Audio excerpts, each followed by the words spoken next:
ప్రభు స్తోత్రములు. మరి గ్రేస్ టీవీని ఆదరిస్తున్న సహోదరులందరికీ నా వందనాలండి. మరి ఏప్రిల్‌లో మరలా దేవుడు మీ మధ్యకి నడిపించారు.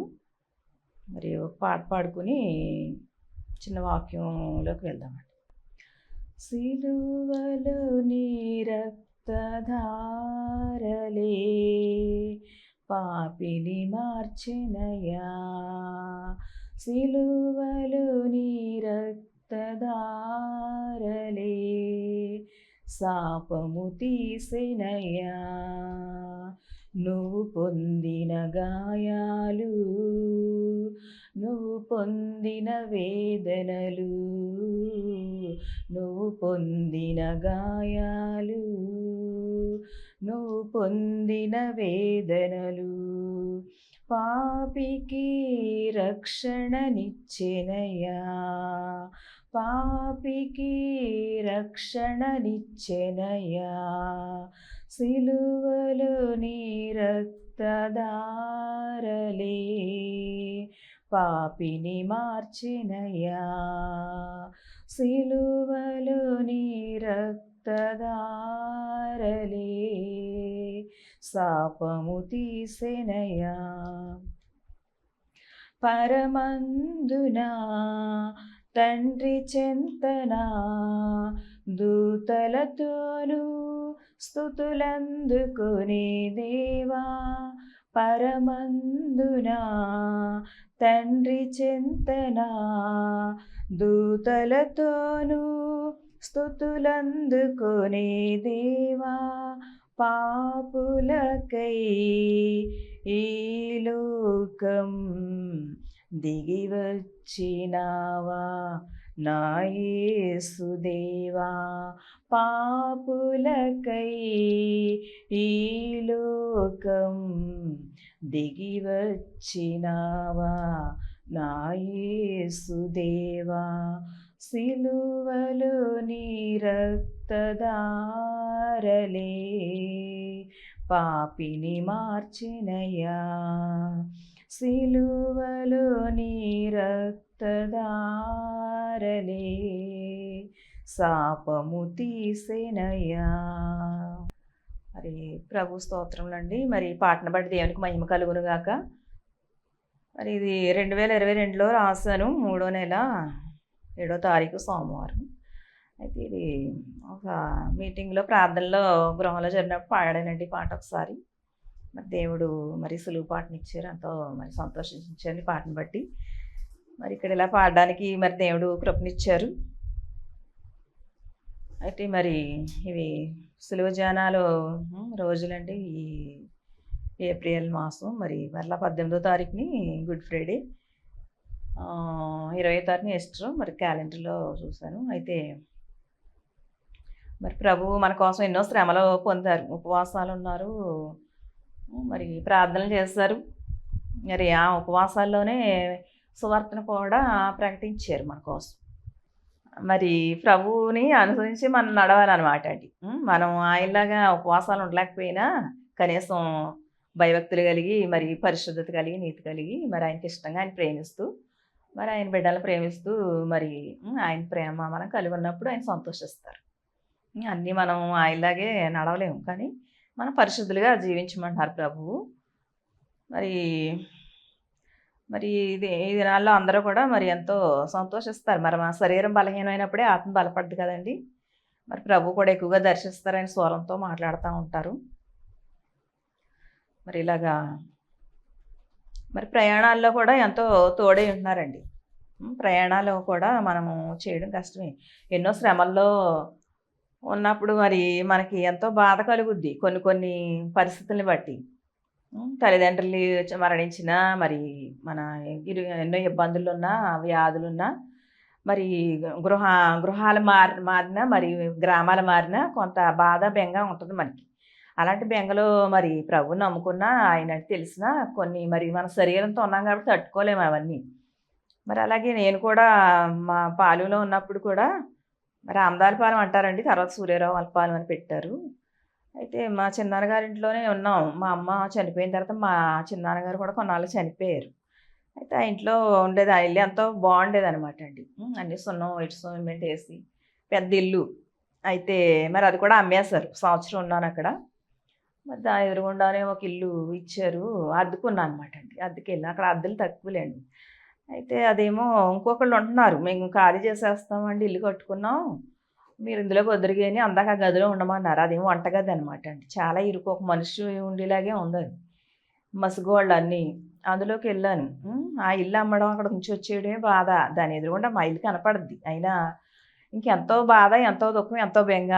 తల్లి లేకపోవడం, ఇలా మా చిన్నాన్న చనిపోవడం, మరి ఇలాగా ఇల్లు అమ్మేయడం, ఒంటరి జీవితం కదండీ! హ్మ్. ప్రభువు ధైర్యపరుస్తున్నా ఎంతో బాధ, బెంగతో ఉండేదాన్ని. మరి ఆ టైంలోనే మా అమ్మ చనిపోయే కోసం నెలకే తణుకు కూడా వచ్చి కొంతమంది సహోదరులకి వాక్యం చెప్పడం, సహోదరులు ఇచ్చారండి. ప్రతి శుక్రవారం వచ్చి ఇలాగే ప్రార్థన చేసి వాక్యం చెప్పేదాన్ని. అలాగే మరి కాపులు రమణ గారని ఆవిడ సహోదరి పరిచయం అయ్యారు. ఇక్కడ ఇరగవరం కాలనీ. సాక్ష్యం అనమాట అండి. చిన్న సాక్ష్యం ప్రయాణాల గురించి. మరి దేవుడు కృంగిపోయినప్పుడు నన్ను ఎలా బలపరిచారు, ధైర్యం ఇచ్చారని తెలియపరుస్తున్నాను. మరి ఆవిడ ఈ విరగవరం కాలనీలో వాళ్ళ అమ్మగారు, వాళ్ళ అక్క ఇంకా చాలామంది కుటుంబాలండి ఆళ్ళయి. అందరూ ప్రభువుని నమ్ముకున్నారు. ఆవిడకి ముగ్గురు కుమార్తెలు. వాళ్ళకి వివాహాలయినియి. అయితే ఆళ్ళందరూ కూడా ఎంతో ఆదరించారు. అందరికి ప్రార్థనలు చేసేదాన్ని. మరి ఇక్కడ తీసుకొచ్చి అందరిని పరిచయం చేశారు. మీ పాస్టర్ గారిని, నిరీక్షణరావు గారిని. అప్పటికి చర్చ్ లేదు గానీ తర్వాత కట్టుకున్నారు. అయితే ఆవిడ మా మా ఆమె భర్తకి మరి క్యాన్సర్ వచ్చిందండి. గొంతు క్యాన్సర్. హైదరాబాద్‌లో పెట్టారనమాట అండి. ఆవిడ ఒకసారి నెల నెలకి తీసుకెళ్తా ఉండేవారు. నేను కూడా ఒకసారి మా అన్నయ్యేమో మా మామయ్య గారు ఉంటారు కదండీ! అక్కడ మా మామయ్య గారి అమ్మాయి ఉంది. అయితే ఆళ్ళ ఫోన్ నెంబర్ ఇచ్చారు. ఇస్తే ఆ నెంబర్‌ని బట్టి మరి అక్కడ ఫోన్ చేసి కనుక్కుందామని ఇంకా ఆవిడ కూడా ఎళ్ళాననమాట. దేవుడు ఆ సహోదరి ద్వారా తీసుకెళ్లారు హైదరాబాద్ నన్ను. మరి ఆ చిన్న గదిలో, ఇరుకు గదిలో అంత బాధతో, దుఃఖంతో ఉన్నప్పుడు మరి అక్కడికి బస్ స్టాండ్ దగ్గర దిగాను. ట్రైన్ ఎక్కి, బస్సు ఎక్కి మళ్ళీ అక్కడ దిగేటప్పటికి మా మామయ్య గారి అమ్మాయి బైక్ మీద వచ్చి తీసుకెళ్ళింది. హ్మ్. నాకు తెలీదండి. మరి అలాగ వెళ్ళడం మొదలుపెట్టాననమాట. అంటే అసలు హైదరాబాద్ ఎళ్ళడం ఎప్పుడు తీసుకెళ్తాన్నా ఎళ్ళలేదు. మరి నాకు నేనుగా ఎళ్ళలేను. అక్కడ అసలు తెలుగు మాట్లాడతారా లేదా అని అనుకునేదాన్ని. అలా ప్రభు దారి చూపించారు నాకు. ఆ సహోదరి ద్వారా మరి ఎళ్ళగలిగాను. ఆవిడ మరి దుబాయ్ అది వెళ్ళొచ్చారు. ఆవిడకి ఆరోగ్యం బాలేదు. ఇప్పుడు చాలా బలహీనంగా ఉంటున్నారండి. ఆపరేషన్‌లయ్యాయినియి పాపం ఆవిడకి. మరి ఆమె గురించి కూడా ప్రార్థన చేస్తున్నాను. దేవుడు ఎన్నో మరి విధాలుగా మాట్లాడుతున్నారు. అయితే మరి నేను అక్కడి నుంచి వచ్చిన తర్వాత ఒక నెల ఉండి మరి కొంచెం మనస్థిమితమైందనమాట అండి. కుదుట పడింది. మరలా ఆళ్ళ ఇల్లు ఖాళీ చేశారా పెద్దింట్లోకెళ్ళాను. అక్కడ ఉన్నాననుకోండి. మరి ఆ గ్రామం ఎళ్ళొచ్చాక కొంచెం మా బావుందనమాట అండి నాకు. మరి కృంగిపోయినప్పుడు దేవుడు అలాగా మనకి కీడు వెనక మేలేస్తారు. మరి అక్కడ ఎంతో సంతోషించాను నేను. మరి మరలా ధైర్యపరిచారాయన. ఇలాగే ఉంటుండగా మరి ఇలాగే జనరల్‌కే వెళ్ళేదాన్ని. కానీ భయపడతా ఉండేదాన్ని. ఊరికే 9 గంటలకు ఎక్కితే అసలు కూర్చోవడానికి ఉండేది కాదనమాట అండి. భయపడేదాన్ని. ఒకసారి వచ్చేటప్పుడే ఇలాగా జనం లేడీస్ ఉన్నారు, జెంట్స్ ఉన్నారు. మరి నించుంటానికి కూడా లేదు తోసేసుకుంటున్నారు ఆ బాత్రూమ్ దగ్గర అనమాట అండి. అయితే పడిపోతాం అందరూ ఏడిసేస్తున్నారు. ఇంకా నొక్కేసుకుని ఇలా తోస్తే ఇటు, అలా తోస్తే ఆ గుమ్మంలోంచి పడిపోయేలా ఉన్నాం ఇంకా. పడిపోతానేమో అనుకున్నాను నేను. అసలు ఏమైపోతామో నాకు చాలా భయమేసింది. ప్రార్థన చేస్తున్నాను. ఇంకా అలా ఆ ప్రయాణం ఏదో వచ్చామండి. వచ్చాక ఇంక భయపడిపోయాను నేను. ఇంకా దానికి వెళ్ళడానికి. రిజర్వేషన్ తీసుకొని ఎళ్ళొచ్చు కానీ నేను ధైర్యం చేయలేదనమాట. ట్రైన్ ప్రయాణమే కొంచెం భయం. ఇంకా అలా 4, 5 సంవత్సరాలు అయిపోయింది. మరి లేడీ కంపార్ట్‌లుంటాయి 2 వెనకాల 2, ముందు 2 అన్నారు. తర్వాత అలా వెళ్ళాను ఒకసారి. దేవుడికి సీట్ దొరికింది. బానే వెళ్ళొచ్చాను. వెళ్ళొచ్చిన ట్రైన్ ప్రయాణం అంటే కొంచెం భయం అనమాట అండి. మరి అందరూ నెల నెలకి వెళ్తా వస్తా ఉంటారు అని దర్శనం కూడా చూపించారు నాకు. అయినా మనకు అవసరమైనప్పుడు వెళ్తాం గానీ అంతమానం మనం వెళ్ళలేం కదండీ! అయితే ఇంకా దేవుడు అలా దారి చూపించారు. మాట్లాడతారు మన ప్రయాణాల్లో తోడై ఉంటారు. మరి మనకి భయాన్ని పోగొడతారు. కానీ ప్రభువు మీదే మనం గురిపెట్టుకుని భారం వేసుకొని ధైర్యంగా వెళ్ళాలి. మనం జాగ్రత్తగా వెళ్తాము. మనకి అన్నీ తెలుసని అనుకోకూడదనమాట అండి. మరి ఎన్నో ప్రమాదాల నుంచి ఆయన తప్పించారు అలాగా. మనకెంతో భయం కలుగుద్దనమాట అండి. మరి ఇలా సహోదరుల్ని ఇచ్చారు. మరి ప్రయాణాల్లోనూ తోడై ఉంటున్నారు. అయితే 2024లో జనవరిలో ఎళ్ళొచ్చానండి. మరలా ఈ 2025లో కూడా జనవరిలో, మార్చిలో వెళ్ళొచ్చాను. ప్రయాణంలో ఆయన తోడై ఉన్నారండి. క్షేమంగా తీసుకొచ్చారు. అయితే మరి దేవుడు ప్రయాణాల్లో అయినా మరి మన గృహంలో ఉన్నా, మన గ్రామంలో ఉన్నా, ఎక్కడున్నా ఆయనే మనకు తోడై ఉండాలనమాట అండి. మన ఆలోచనలు బట్టి మనం వెళ్ళినా ఆయన మీద తగ్గించుకుని మరి ఆయన మీద భారం వేసుకుని వెళ్ళాలి ప్రభువు మీద. మరి ప్రయాణాల్లో మరి ఆయన ఎంతో తోడై ఉన్నారు. అయితే చిన్న వాక్యం చదువుకుని యెషయా గ్రంథం అండి 1వ అధ్యాయము 18వ వచనం. యెషయా గ్రంథము 1వ అధ్యాయం 18వ వచనం. మరి యెహోవా ఈ మాట సెలవిచ్చుచున్నాడు, రండి మన వివాదము తీర్చుకొందము. మీ పాపములు రక్తము వలె ఎర్రనివైనను అవి హిమము వలె తెల్లబడును. కెంపు వలె ఎర్రనివైనను అవి గొర్రెబొచ్చు వలె తెల్లనివగును. మీరు సమ్మతించిన మాట వినేడల మీరు భూమి యొక్క మంచి పదార్థములను అనుభవింతురు.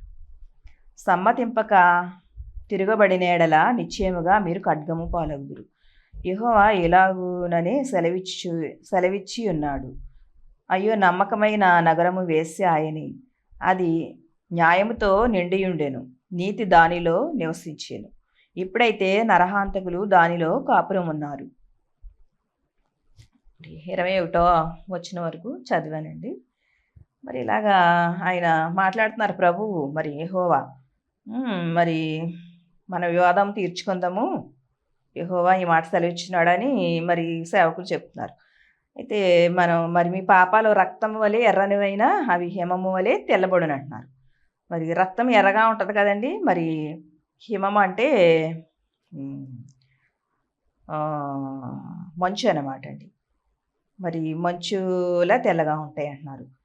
కెంపు వలె ఎర్రనివైనా అవి గొర్రెబొచ్చు వలె తెల్లనివగును. కెంపులు అంటే ఇవి ఉంటాయి కదండి, రాళ్ళు, రత్నాలు, మరి మాణిక్యాలు, రత్నాలు అంటారు కదా, వజ్రాలు, మరి ముత్యములు, పగడములు, ఇవన్నీ మరి రంగురంగులుగా ఉంటాయి కదండి, అవి ఎరుపు అనమాట రాళ్ళు. మరి అలా ఉన్నా మరి అవి గొర్రెబొచ్చు అంటే తెల్లగా ఉంటుంది కాబట్టి గొర్రెబొచ్చు వలె తెల్లనివగును అంటున్నారు. మరి ఇలా మనం దేవునికి ఇష్టంగా ఉండాలన్నమాట అండి. ఎప్పుడవుతాయి ఇవన్నీని మనం ప్రభువులో తగ్గించుకుని మారు మనసు పొంది మరి మన అపరాధాలు ఒప్పుకుని ఆయనకి ఇష్టంగా జీవించినప్పుడు ఆయన అలా చేస్తారనమాట అండి. అంతేగాని మన పాపాలతోనూ మరి అలాగే ఉంటే అవ్వవు. మరి ఆయన దగ్గర మనం మొరపెట్టి మనలో ఏ లోపాలు ఉన్నాయో అవి సరి చేసుకుని మనం తగ్గించుకుని జీవించాలన్నమాట అండి. మరి మీరు సమ్మతించిన మాట వినేడల మీరు భూమి యొక్క మంచి పదార్థములను అనుభవించరంటున్నారు. సమ్మతింపక తిరగబడిన ఎడల నిశ్చయముగా మీరు ఖడ్గము పాలవుతారు.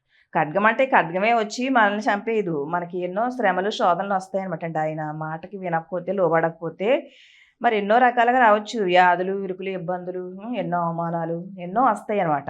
అందుకే మనం తగ్గించుకుని నడవాలి. మరి యెహోవా ఇలాగనే సెలవిచ్చి ఉన్నాడు, అయ్యో, నమ్మకమైన నగరము వేశ్యాయను, మరి అది న్యాయంతో నిండి ఉందంటున్నారు. ఇదివరకు నీతి దానిలో నివసించును, ఇప్పుడైతే నరహాంతకులు దానిలో కాపురం అన్నారు. ఒకప్పుడు బాగానే ఉంది కానీ మరి ఇప్పుడు నరహాంతకులు కాపురం ఉన్నారంటున్నారు. అది వేశ్యలా అయిందని. మరి క్రియలు చెడ్డగా ఉన్నప్పుడు మరి దేవుడు అలా గద్దిస్తూ ఉంటారనమాట అండి.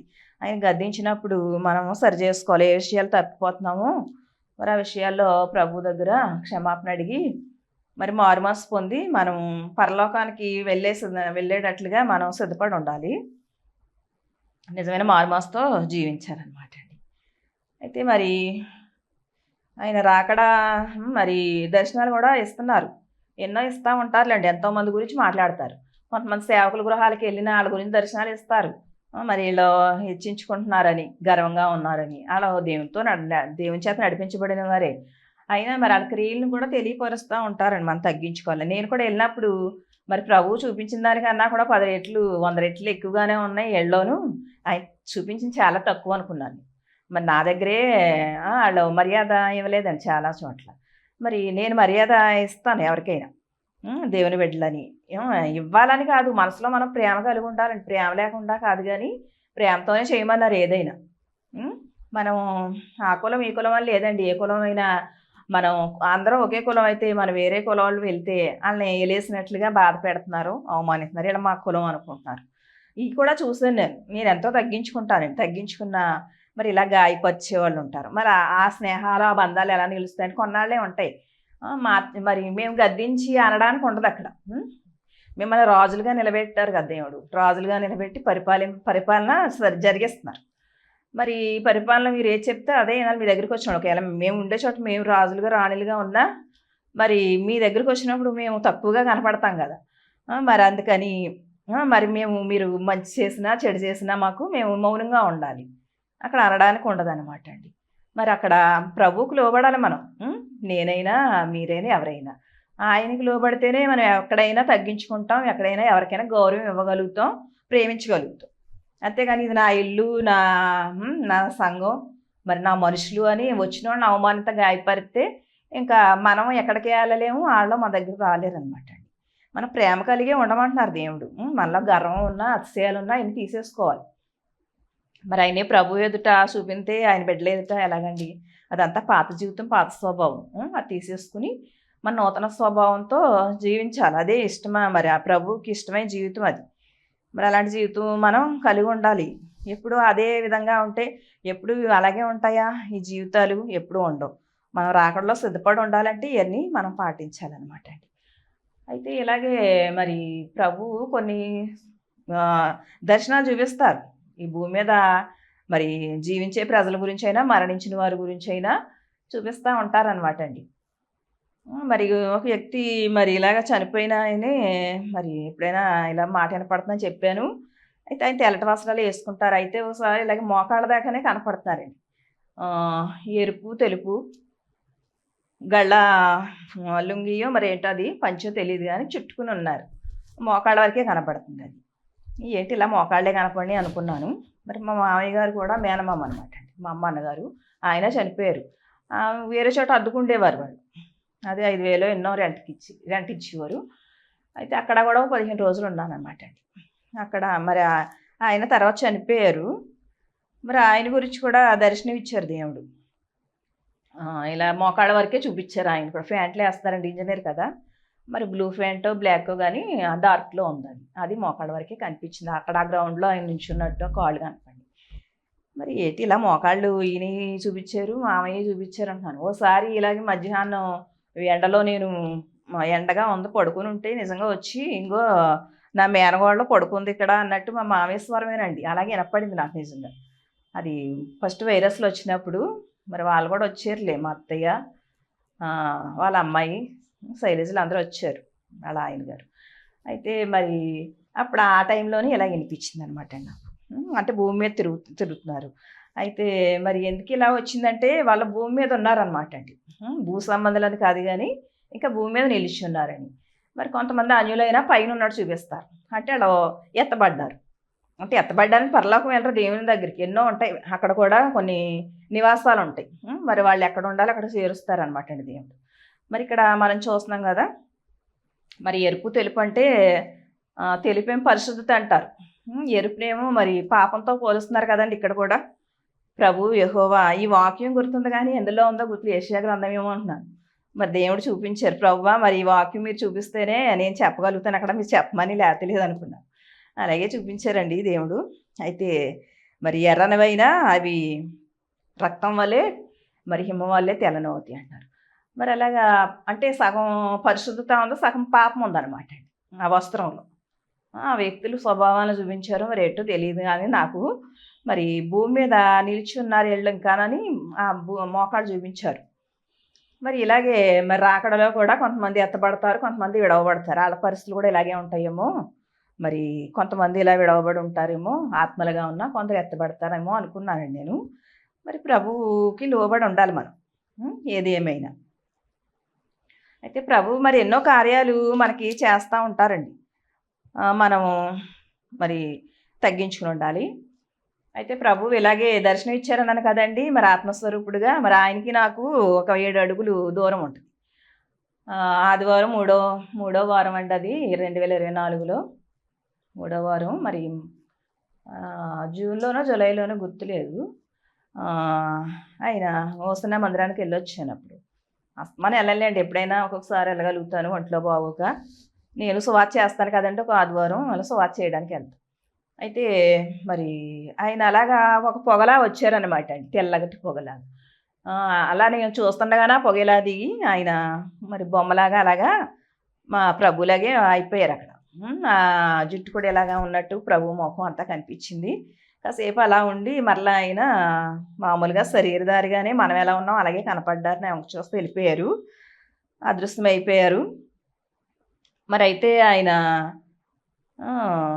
ఇలా ఎటువైపు ఉన్నారనుకుంటున్నారు? పడమర వైపు ఆయనున్నారు. నేనేమో తూర్పు వైపు ఉన్నాను.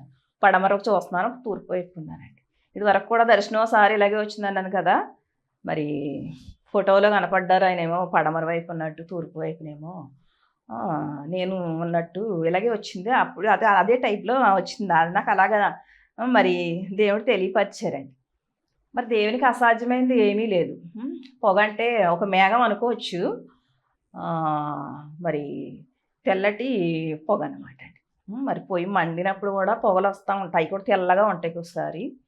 మరి దేవుడు అలా దర్శనం ఇచ్చారండి. మాట్లాడుతూ ఉంటారు. అందరితోనూ మాట్లాడతారు. మరి పాతాళంలో కూడా ఉంటారంటండి ప్రజలు. చనిపోయిన వారు. మరి దేవదాసయ్య గారు జీవిత చరిత్ర పుస్తకం కొనుక్కున్నాను ఒకసారి గుంటూరు వెళ్ళినప్పుడు. మరి అలాగా ఆయన జీవిత చరిత్ర సినిమా తీసి అది కూడా వేస్తారు మనం చూసాం. అయితే వాళ్ళకి సువార్త చేసేవారంట. అన్ని వయసులోళ్ళు ఉన్నారంట, పనులు చేసుకుంటున్నారంట. కొందరు విన్నారు, కొందరు వినలేదు అని ఆయన ఎన్నోసార్లు వెళ్ళి పాతాళం వెళ్ళి సువార్త చేసి వచ్చేవారు. అయితే నాకు కూడా ఒకసారి ఎప్పుడో ఎన్నో సంవత్సరాలు అయిందండి. పైన కూడా కష్టాలు ఉంటాయి అని చెప్పారు. ఒక ఆయన మరి పురుషుడే కానీ ఆయన ఎంతో శ్రమ పడతా బరువు మోస్తున్నారు. ఓ పక్కన వర్షం, ఓ పక్కన ఎండ, ఎన్ని అడవులు, చెట్లు ఎంతో భయంకరంగా ఉందన్నమాట అండి. బురదలాగా కింద మట్టి పైన కనపడుతుంది. అక్కడ కూడా శ్రమలు ఉంటాయి, శ్రమలు పడతారని స్వరం వినిపించింది. దర్శనం కనపడుతుందండి. మరి పరలోకమా అసలు ఈ లోకమా అని అనుకొని ఇలా మాట్లాడతారు. అయితే ఒకసారి పైనుంచే చూస్తున్నారు ప్రభు. ఆకాశంలో నుంచి బండ సందులు అనమాట, 2 బండ్లు ఉన్నాయి. నేను ఆ ఊర్లో ఉండగా అనమాట అండి. చూసి ఆయన ఉగ్రుడై చూస్తున్నారు. ఆయన కోపంగా భూమిలోకంలో నేను చూస్తున్నానండి. ఆయన చూస్తుంటే బ్లాక్ అండ్ వైట్లో కనపడ్డారు ప్రభు. ఇక్కడ వరకు కనిపించేస్తున్నారండి. అంగి వేసుకుంటారండి వస్త్రం. మరి అంగి గౌన్లో వేసుకుంటారు ఆయన. అలా కనపడుతున్నారు, చూస్తున్నారు ప్రభు. నేను ఆయన చూస్తున్నానండి. ఇలా బండ్ల మీద ఇలా పెట్టి ఇలా చూస్తున్నారు. మరి ఆయన కోపం తెప్పించకూడదండి. ఇప్పుడు ఇవన్నీ ఎందుకు వస్తున్నాయి? భూకంపాలు, వరదలు, మరి ఆయన ఉగ్రత. సొదొమ గొమొర్రా పట్టణాల్లో ఎలా వచ్చింది? అగ్నివర్షం కురిసింది. మరి ఇప్పుడు ఎందుకు వస్తున్నాయి? ఎందుకు భయపడుతున్నాం? నీతిమంతులు కూడా భయపడుతున్నారు, చనిపోతున్నారు. మరి భక్తిహీనులు, పాపుల వల్ల వాళ్ళు కూడా చనిపోతున్నారండి. ఇక్కడ చనిపోయినా పరలోకంలో ఉంటారు నీతిమంతులు. మరి పాపులు ఉంటారా? అక్కడ అగ్నిగుండం ఉంటుంది. మరి ఆయన అలా చూసి ఏదో ఇలా అన్నారు ఒకసారి. మరి ఏటో బండ్ల కింద ఇంత రాళ్ళు పడిపోతున్నాయి ఇళ్ళ మీద. ఇంకొక ఆమెమో పరిగెట్టుకుంటూ వెళ్ళిపోతుంది. మా ఇరుగు పొరుగు అమ్మాయిలండి. ఇంట్లోకి వెళ్ళిన బంగాళా పెంటిల్లు ఆ కాలనీలో ఇల్లే కనపడిందండి. కిందకి పడిపోతుంది. ఎక్కడ దాకుందామన్నా ఉండలేదు. అందరూ అలా పరుగులెట్టేస్తున్నారు. మరి ఆయన కోపం అనమాట అండి. ఇంత భయంకరంగా అప్పుడు అలా వచ్చింది. మరి దేవుని కోపం తెప్పించకూడదు మనం. ఆయన అన్నీ చూస్తారు. భూలోకంలో ఏం జరుగుతున్నాయి, ఎవరేం చేస్తున్నారు అని. మరి ఇలాగే అమర్తలో మీటింగ్ జరిగింది రండి. ఆ టైంలో పాస్టర్ గారు పెట్టుకున్నారు. అప్పుడు కూడా నైట్ ప్రార్థనకి వెళ్తే అక్కడ కూడా ఎటు కొబ్బరి చెట్లు ఉన్నాయి. ఆ కొబ్బరికాయ ఇవ్వండి ఢమాలు పడింది. ఆ దర్శనం వచ్చినప్పుడే దేవుడు మనకు నిదర్శనాలు చూపిస్తూ ఉంటారండి. నేను అసలు ఎవరికీ చెప్పను ఏ దర్శనం. ఇప్పుడు ఒకవేళ ఇందులో వినాలేమో ఎవరైనా. నేను చెప్పిన దర్శనాలు ఏమీ చర్చిలో ఎక్కడా చెప్పలేదండి. అప్పుడు వచ్చిన దర్శనాలు అప్పుడు చెప్పేదాన్ని. ఎప్పుడు దర్శనాలే కదండి నాకు. ఇంకా ఆ వాక్యానికి తగ్గ దర్శనాలు, ఆ కార్యాలు చెప్పేదాన్ని. కొన్ని నేను చెప్పను. మరి దేవుడు ఇలా మాట్లాడుతున్నారండి గ్రేస్ టీవీ ద్వారా. మనం ఆయన కొరకు సిద్ధపడినప్పుడు మరి ఆయన అంతకంతకి హెచ్చిస్తూ ఉంటారండి. మరి దేవుడు మాట్లాడే దేవుడు అండి. ఎప్పుడు మాట్లాడతారో ఆయన నవ్వుతారు మన వైపు చూసి. మరి ఎంతో సంతోషిస్తారు. మనం తగ్గించుకోవాలి ఆయనలో. తగ్గించుకుని మనం అందరికీ సంతోషాన్ని కలిగించినప్పుడు మనకి ఆ సంతోషం ఇస్తారనమాట అండి దేవుడు. వాళ్ళు ఎలాంటి వాళ్ళు అయినా మంచిగా ఉన్నా చెడ్డగా ఉన్నా మనం వాళ్ళ గురించి మనం ఆగిపోకూడదు. ప్రభు ప్రేమ మనం కలిగి ఉండాలి. వాళ్ళు కూడా మార్చబడాలి. మరి అలాగే సేవకులు కూడా మరి ఎంతోమంది ఇలాగా చనిపోయారని తెలిసింది. మరి ఆయన ఎవరో తెలియదు కానీ ప్రవీణ్ గారు ఎప్పుడు నేను చూడలేదు. వాక్యం తర్వాత యూట్యూబ్లో చూస్తున్నాను. మరి ఎంతోమంది ఇలాగే మరణానికి అప్పగించారు తెలియక. మరి కొంతమంది మార్చబడ్డారండి. అలాగే మరి ప్రభు పరలోకంలో ఉంటారు చనిపోయిన వారు. మరి వీళ్ళు ఉంటారా? మార్చబడితే ఉంటారు, లేకపోతే అగ్నిగుండమే కదా. మరి మనం అందరం కూడా అందరం మార్పు కోసం ప్రార్థన చేయాలి ఎక్కువగా. మరి ప్రభువు రాకడ కోసం ప్రకటించాలండి.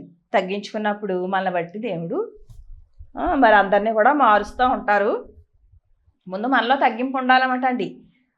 మరి అపవాదికి చోటు ఇవ్వకూడదు. మనమే ఒకళ్ళనొకళ్ళం అవమానించుకుంటా మరి బాధ పెట్టుకుంటా ఉంటే ఇంకెవరు మారుతారండి? మనం తగ్గించుకున్నప్పుడు మనల్ని బట్టి ఎవరినైనా మారుస్తారు దేవుడు. ఎన్నో దర్శనాలు ఆ చనిపోయిన సేవకుల గురించి కూడా మాట్లాడతారు దేవుడు నాతో. మరి అలాగే ప్రభు ఇక్కడ వాకింగ్ చెప్పి వెళ్ళిన తర్వాత మరి ఇలాగే స్వరం వినిపించేవారండి ఎప్పటికప్పుడే. ఒకసారేమో పేతురు అని పిలిచారు, ఒకసారేమో పౌలు అని పిలిచారు. మళ్ళీ ఇంకొకసారి వైట్ చీర కట్టుకున్నప్పుడు అనుకుంటాండి పేతురు అని పిలుస్తారు. మొన్న ఒక మెసేజ్ ఇచ్చాను. అయితే మరలా ఇలాగే పిలుస్తూ ఉంటారు ప్రభువు. ఈ మధ్యన మరి బిడ్డ అని పిలుస్తున్నారు ఒక్కొక్కసారి. ఇప్పటికప్పుడే దగ్గరకు వచ్చి పిలుస్తారు. నేను యేసయ్య అని అంటాను. మరి ఎంత ధన్యత అండి ఇది. ఎంతో మరి ధన్యత ఇది. ప్రభువే మాట్లాడతారు. ఆయన స్వరం అలాగే ఉంటుంది. ఇంక ఎవరైనా మాట్లాడినట్టు వినపడినా అది వేరే వాళ్ళకి తెలిసిపోద్ది వాయిస్. ప్రభు ఇలా మాట్లాడతారండి. మరి ఇలాంటి ప్రేమ మనం పొందుకుని ఇక్కడ కడ వరకు నడిపించబడాలి ప్రభువుతో. అప్పుడు మనం ఎన్ని శ్రమలు వచ్చినా వ్యాధులు వచ్చినా అన్నీ మరి వాటి నుంచి తప్పించబడతాం. వాటిని ఎదుర్కోగలుగుతాం అనమాట అండి. ప్రభు స్వరమైన దర్శనం పొందుకోవాలి. ఆయనకి ఇష్టంగా మనం జీవించాలన్నమాట అండి. ఇలా ఎంతోమంది పొందుకుంటారు.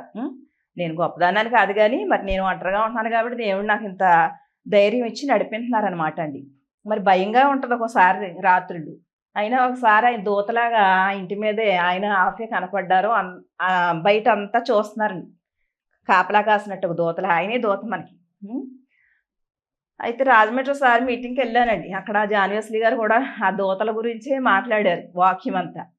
మరి ఆయన కాపుదల ఉంటుంది, మనల్ని కాస్తారు ఆయన అని మాట్లాడారు. మరి దూతల ఆయన నేను చూస్తున్నాను ధైర్యంగా ఉండని. అయినా భయంగా ఉంటుందండి నాకు కొంచెం. అంటే అది సెంటర్లో ఇల్లు కదా, కొంచెం భయంగా ఉంటుంది. ధైర్యం ఇస్తున్నారు దేవుడు. మరి మీకు కూడా అలాగే ఇస్తారు. మరి మనం అందరం కూడా భయభక్తులు కలిగి మరి దేవునికి ఇష్టలుగా జీవించాలని మరి దేవుడు ఈ చిన్న మరి వాక్యాన్ని సాక్షాత్ దీవించాలని కోరుకుంటున్నాను.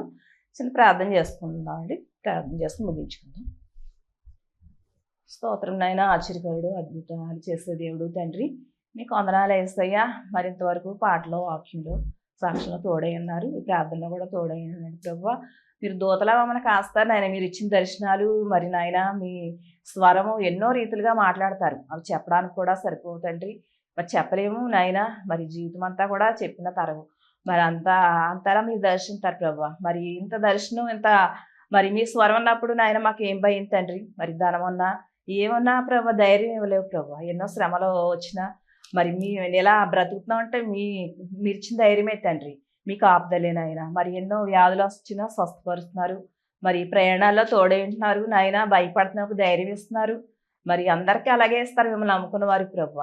మరి మా బంధువులు స్నేహితులు మరి ఒకవేళ విగ్రహారాధికులు ఉన్నా మీరంటే తెలియకుండా ఉన్నా మరి ప్రభువ మరి వారిని కూడా క్షమిస్తున్నారు, వారిని కూడా ఆదరిస్తున్నారు తండ్రి.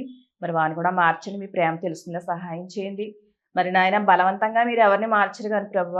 మరి విరిగిన హృదయాన్ని మీరు చూస్తారు ప్రభువ. మరి విరిగిన అలగాలి, మరి మీకు హృదయం ఇవ్వాలి ప్రభువ. మరి తగ్గించుకుని మిమ్మల్ని వెతికినప్పుడు మీకు హృదయం ఇచ్చినప్పుడు మీరే మమ్మల్ని దర్శిస్తారు. మరి మీ ప్రేమ తెలియపరుస్తారు, మీ ఆదరణ ఇస్తారు తండ్రి. మరి మాకెంతో సంతోషాన్ని ఇస్తారు నాయన ప్రభువ.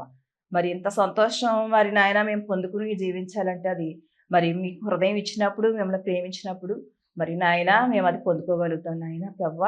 మరి వాక్యాలు మరి వింటున్న వారందరినీ కూడా బలపరచండి, దర్శించండి ప్రభువ.